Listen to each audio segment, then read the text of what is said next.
asked today to give a talk sa inyo, mga volunteers and civic groups, para siguro bahagi, no? Yung experiences ko, no? Pero naisip ko, ano naman ang relevance kung sasabihin ko kung ano yung mga napagdaanan ko. So, kasi kita nyo, maaaring marinig nyo ibang call sign. Di ba? O kaya maaaring marinig nyo rin yung call sign nyo. Pero hindi kayo sure kung kayo na ngayon tinatawag o baka naputol yung transmission galing sa controller na naputol. Huwag nyo munang sasagutin kung hindi kayo sure na kayo yun. Kaya importante, pag kayo nagbabanggit ng call sign, huwag nyo banggitin. Ito ang ating communication setup. Okay? Ito para doon sa mga bagong member natin. Minsan, huwag tayo magtataka. Kung makikita nyo, yung ating repeater, meron siyang nag-receive siya sa F1 frequency. Kaya natin sa inyo ng tawag dito, Certificate of Appreciation. So, tatawagin ko sila isa-isa, ha? Una muna, si Kagawad Norman F. Vigo. Nandiyo pa? Si Kagawad Norman, ito lagi nagpapakain sa atin. Saka tumutulong lang yan. Ano lang yan? Hindi lang siya tulong pa, na rin natin. Kabarkada na rin natin siya. Saka kasali din siya sa atin sa kabalikan. Yes, Kagawad, saka lang, ha? Sa gitna po, sa gitna. Sige, yung isa pa na lagi din natin kasama, pati sa operation, lagi din tayo inaasikaso, kaya sa nakakakuha tayo ng mga magagandang lugar na pinag-meeting natin, siya rin yung tumutulong sa atin. Wala na, parati, andyan po siya. Si Kagawad Alexander C. Biquiros.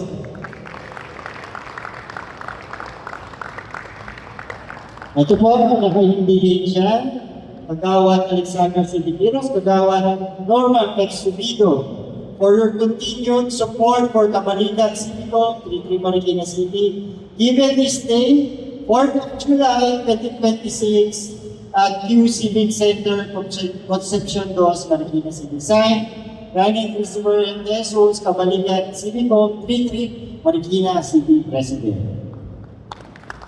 Yan kayo, Kagawad, ha? At syempre, duhay ito dun sa ating mga nagbigay ng mga kaalaman sa atin.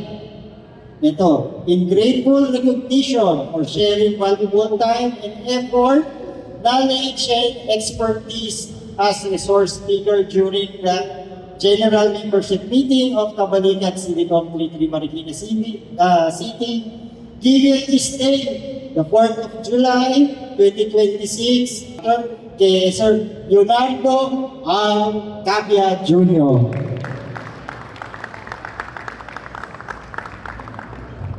At syempre, eto, dun sa ating talagang binigyan tayo ng panahon,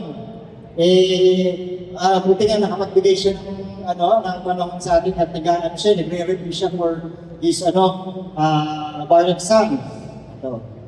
In grateful recognition for sharing valuable time and effort, knowledge and expertise as a resource speaker during the General Membership Meeting of Kabalikan Civico, 33 Marikina City, given this 4th of July 2026 at Q Civic Center. Po, para kay Sir Chino Gaston. Yan, picture po tayo. Sinalan, si Domino. Sige, picture muna mo tayo.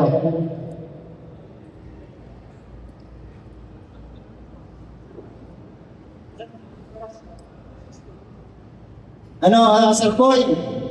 Sama ka din. 7.0. Tara. Naman ako ng picture. Naka-short ako, naka-short siya. Okay na po.